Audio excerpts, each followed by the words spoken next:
Hey everyone! In our Next Step Minute this week, we're talking about reaching out. You'll hear from Angie Jones, who recently took her next step in reaching out internationally by going on a mission trip to Moldova, and locally by volunteering at a women's prison. It was about 2 years ago. Carl and I were struggling with a really difficult time in our life.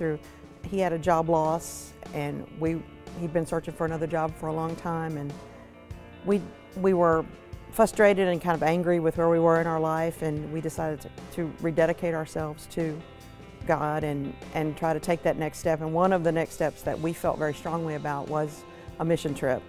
And the day after he got a new job, the Moldova email came out and I signed up. It was so much better than I expected.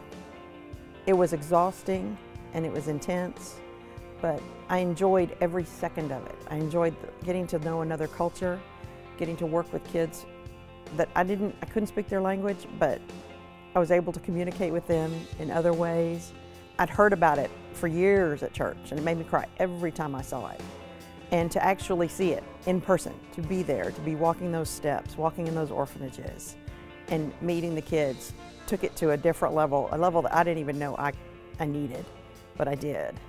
And it has created a whole new facet of my life. Changed my priorities, changed what's important to me.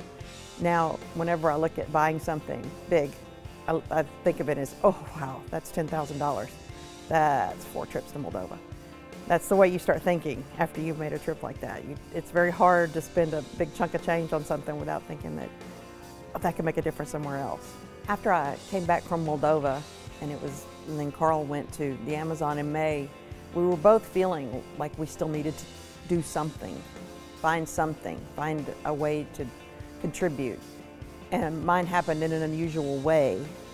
I had a friend who was teaching at the Tennessee Women's Prison, teaching a biblical ethics class. She kept telling me stories about the things she was experiencing and the ladies she was meeting, and I just threw out one day, I would love to go to one of your classes with you. After I went, I told her, I said, anything you need, anything, you tell me, because it was such a moving experience for me just to be there with those women.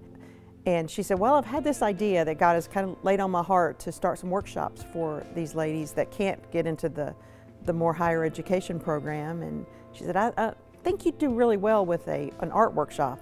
If you'd like to do it, I'm game and I'm willing to talk to the warden about it. I took the leap and developed a little curriculum for them and started it, and it has been just a delight. Every time when I walk in the door, they are all waiting for me. They are waiting inside this big annex room. They're all waiting with big smiles on their face, and they get all excited when I come in. I feel like I'm a rock star. I feel like I have just entered the stage, and it feels like it's where I'm supposed to be. It feels like I'm truly contributing. They're just joyful and hugging and loving, and I feel like I come out of there refreshed. It feels like somebody has poured just pure love into me by the time I leave there every night. And it's not me giving to them, it's them giving to me.